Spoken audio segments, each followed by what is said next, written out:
Hello guys, നമ്മൾ ഇന്ന് ഉണ്ടാക്കാൻ പോകുന്നത് ക്രീമി ആയിട്ടുള്ള മക്രോണിയാണ്.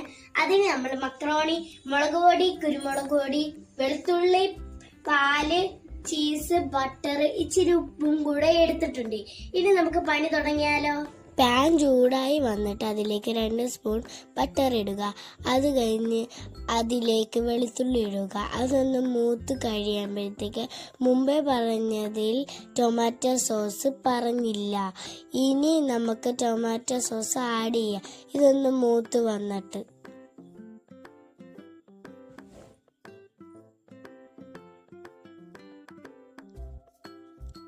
ഇനി നമുക്ക് ടൊമാറ്റോ സോസ് ആഡ് ചെയ്യാം. അത് കഴിഞ്ഞ് അതിലേക്ക് മുളക് പൊടിയും കുരുമുളക് പൊടിയും ആഡ് ചെയ്ത് കൊടുക്കുക. അതിലേക്ക് ഇച്ചിരി പാൽ ഒഴിക്കുക. ആവശ്യത്തിന് ഉപ്പും പിന്നെ മക്രോണിയും ഇടുക. മക്രോണി ഒന്ന് വേവുന്നവരെ ഒന്ന് ഇളക്കി കൊടുക്കുക.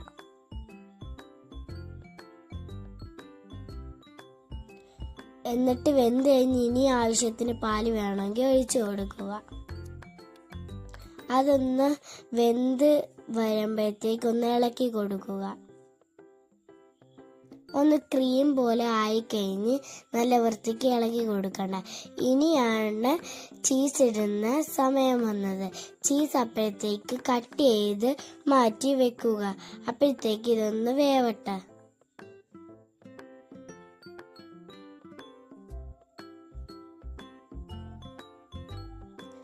ഇതൊന്ന് വെന്ത് കഴിഞ്ഞ് ചീസ് ഓരോരോ സ്ഥലത്തായിട്ട് ഇടുക. എന്നിട്ട് അതൊന്ന് മിക്സ് ചെയ്ത് വെക്കുക. ഇനി ഇച്ചിരി കഴിയുമ്പോഴത്തേക്ക് നമുക്ക് വേണമെങ്കിൽ ഡെക്കറേഷന് സോസ് ആഡ് ചെയ്ത് കൊടുക്കുക. എൻ്റെ ക്രീമി മക്രോണി എങ്ങനെയുണ്ട്? കൊള്ളാവോ?